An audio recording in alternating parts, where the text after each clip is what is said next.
بسم الله الرحمن الرحيم. Welcome to the third part of this topic, which is the sequences. In the last two parts, we spoke about the definition of the sequence. We gave some examples, and we found the general formula of the nth term. In the second part, we spoke about the limits and some of the properties of the limits and whether the sequence is convergent or divergent. In this part, we are continuing the properties of the limits and of the sequences. We are going to speak about the properties of convergent sequences, more features or properties. The first one, talk about the theorem, said that if the limit of a continuous function f of x equal to L and f of n equal to a sub n. This notation means that the sequence can be generated by a continuous function, or the value of some continuous function will give me the sequence. If this satisfies that if the limit of a continuous function f of x equal to L and f of n equal to a sub n, when n is an integer, then we can go directly to say that limit of a of the sequence equal to the limit of the function itself. And this figure shows this property. If I have continuous function and the sequence is just part of this function, then the limit of the sequence equal to the limit of the function itself. This is the meaning of this theorem. Second property, we can speak about the power law. If we have a sequence an to power p, then the limit of this sequence equal to the power of the limit of the sequence. So we can take the limit inside the power, that provided that b is greater than 0 and a sub n is greater than 0. The third one, we call the squeeze theorem for sequences. If we are given a sequence Pn, and it is bounded below by another sequence an and bounded up by a sequence Cn. So it is bounded, or it has upper bound and lower bound by two sequences. For n is greater than or equal to some n0. Then if the limit of an equal to the limit of Cn equal to L, then the limit of the middle sequence, which is Bn, is also equal to L, capital L. And this figure shows this property, so that if an is equal to some value, Cn is equal to some value, and Bn is just in between, then the limit of the three will be the same. So the limit of Cn equal to the limit of an equal to the limit of the sequence B sub n. This is called the squeeze theorem for sequences. And we had the same theorem for the continuous function also before. Next one, say that if the limit of the absolute value of the sequence an equal to 0, you have to be careful about this one. Say that the limit of the absolute value of the sequence an equal to 0 must be equal to 0. Then the limit of an itself is equal to 0. For example, if we take the sequence, let's say an equal to minus 1 to power n. The absolute value of an, which is equal to minus 1 to power n, equal to 1. This one is not equal to 0. But this condition says that it must be equal to 0. So if it is not equal to 0, we can't say the limit itself will be equal to 1. Because the limit for this one now, limit of the absolute value of minus 1 to power n is equal to 1. But this doesn't mean that the limit of this sequence is equal to 1. As we discussed before, this sequence diverges. It is not convergent. So this condition must be, or the right-hand side must be equal to 0. So that will be assured that the limit of the sequence is equal to 0. If it is not equal to 0, then we can say the limit is equal to that number. Next one, say that if the limit of a sequence a sub n equal to L and the function f is continuous at L, then the limit of f of a n equal to the function f of L.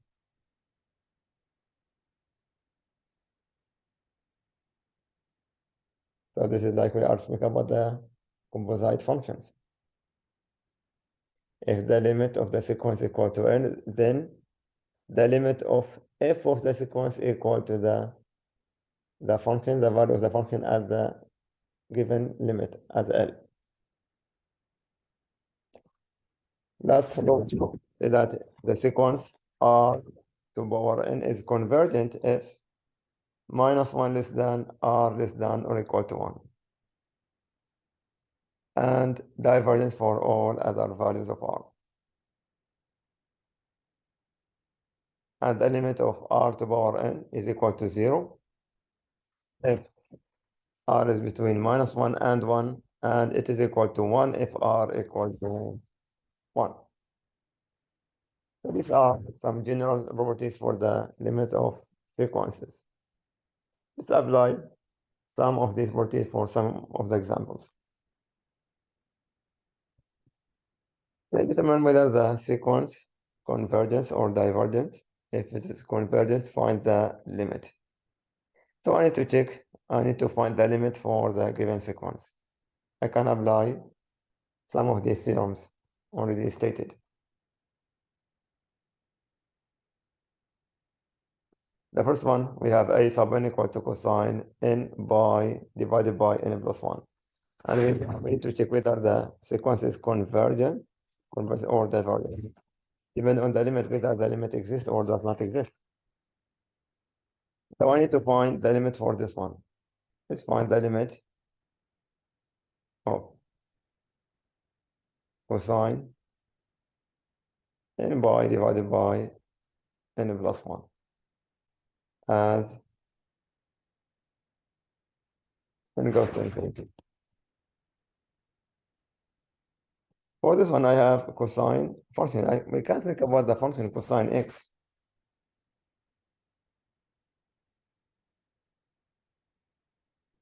Sin x as x goes to infinity. So I need to check whether this function is continuous or not continuous. I'm sorry, converges or not converges. I have continuous function.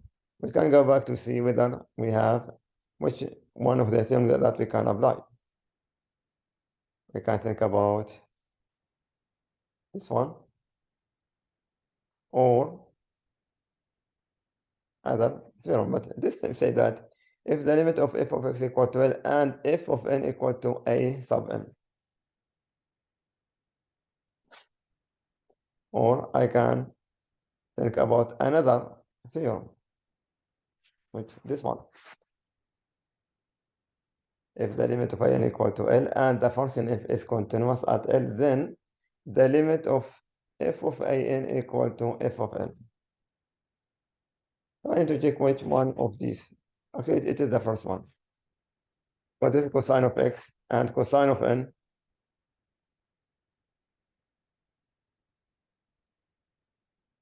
Equal to, so this is not cosine of x, I can think about cosine of x by divided by, we just need to replace the n by x.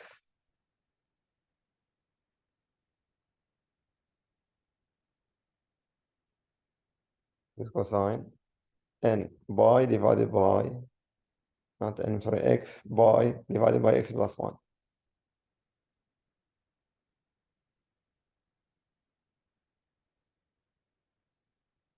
And it is very clear that this is f of x equal to.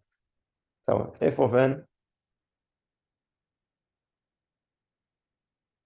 equal to cosine of n by divided by n plus 1, which is equal to a sub n. So the limit for this one will be equal to the limit of f of x. So I need to see the limit f of x as x goes to 0 equal limit cosine x bar divided by x plus 1 as x goes to, so it is not x goes to 0, x goes to infinity. And since cosine is a continuous function, we can take the limit inside. So this is equal to cosine of the limit x bar divided by x plus 1 as x goes to infinity. And this will give me cosine of y, cosine of y. As x goes to infinity, we can take the highest power up and down. I will have cosine of y, which is equal to -1. So this is cosine, or the limit for this function equal to -1. Applying the theorem, so this will give me the limit of an equal to -1 also, as n goes to infinity. Again, we're applying the theorem, saying that this one. If the limit of a function f of x as x goes to infinity equal to L, and L in our case is equal to -1.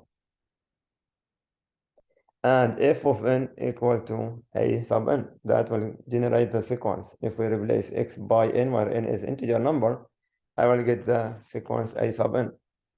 Then the limit of a sub n as n goes to infinity equal to n. So this is the direct application for this theorem. We have this function, f of x equal to cosine x by over x plus 1. And we have f of n equal to cosine n by over n plus 1, as this is equal to a sub n, when n is integer number. Then the limit of f of x is equal to the limit of the sequence a sub n. Let's have another example. So for that, I have this sequence len of n and len of over len of 2n. I forget to say this sequence is convergent.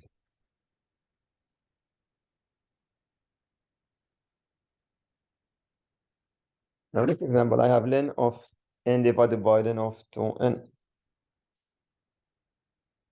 So I need to find the sequence, the limit for this sequence, limit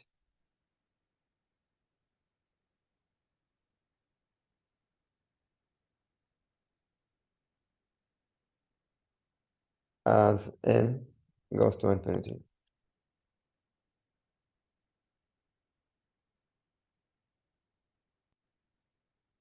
And I know this one is infinity over infinity. Len of n as n goes to infinity.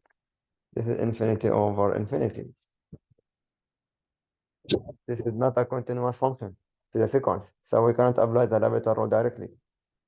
So in this case, I need to find a corresponding function for this one. The corresponding function for this one, it is f of x equal to len of x divided by len of 2x.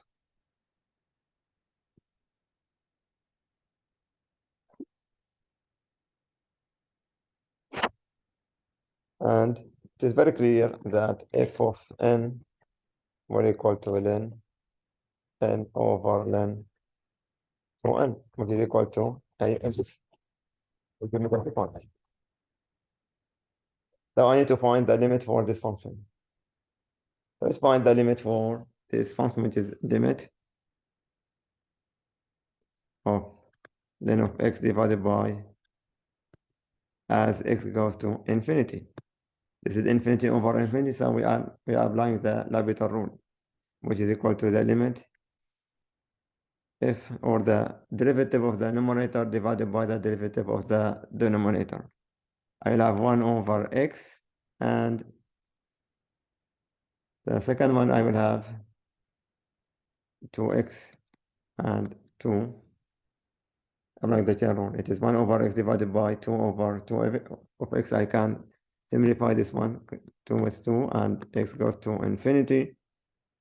This will give me 1. So the limit for this function is equal to 1.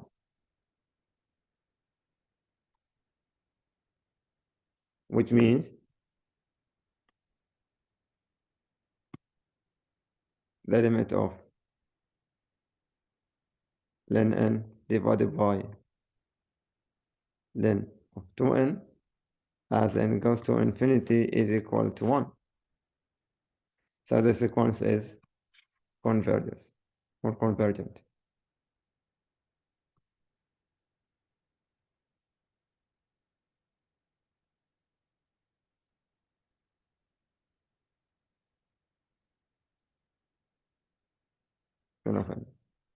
Next one. A sub n equal to minus 1 to power n divided by 2 divided by square root of n. If we have negative, find the error. So we can think about the absolute value. We can think about the theorem say that the limit of a n equal to 0. So let me think about this one as n goes to infinity. Now, if we take the absolute value for this one, I will have absolute value of a n equal to absolute value of minus 1 to power n divided by 2 square root of n, which is equal to 1 over square root of n. Now, the limit for this term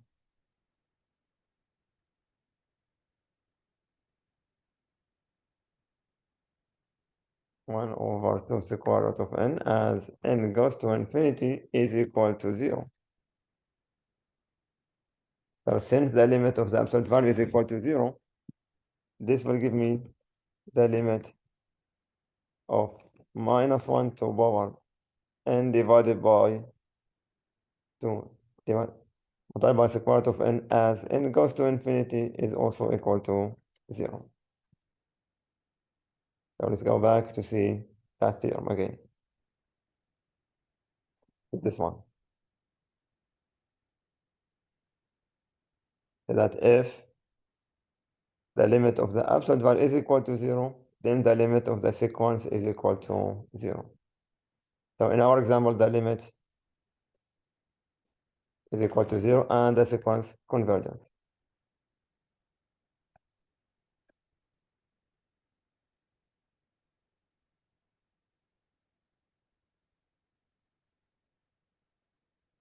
Next example, I have a sub n equal to cosine square n divided by 2 to power n.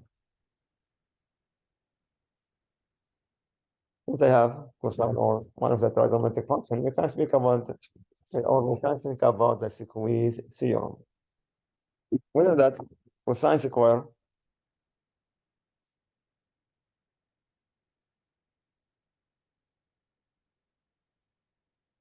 of n will be between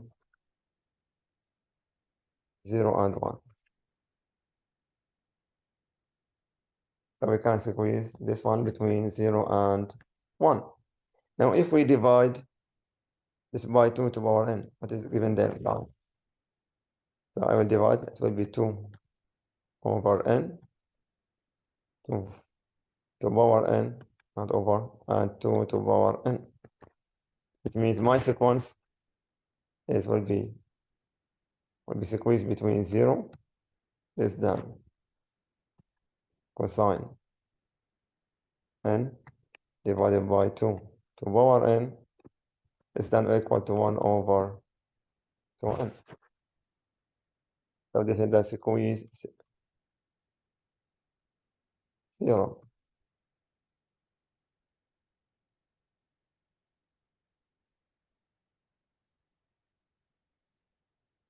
Now the limit for this one, limit of 0 will be less than or equal to the limit of cosine square n divided by 2 to power n less than or equal to the limit 1 over 2 to power n as n goes to infinity.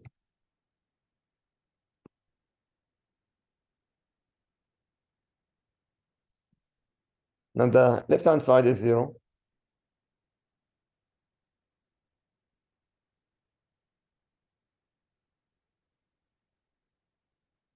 Cosine square n divided by, and the right-hand side also, this one is equal to 0. So it is between two limits, 0 and 0, which means that the middle limit will be also 0. So this will give me that the limit of cosine square n divided by 2 to power n as n goes to infinity is equal to 0. So also this sequence converges.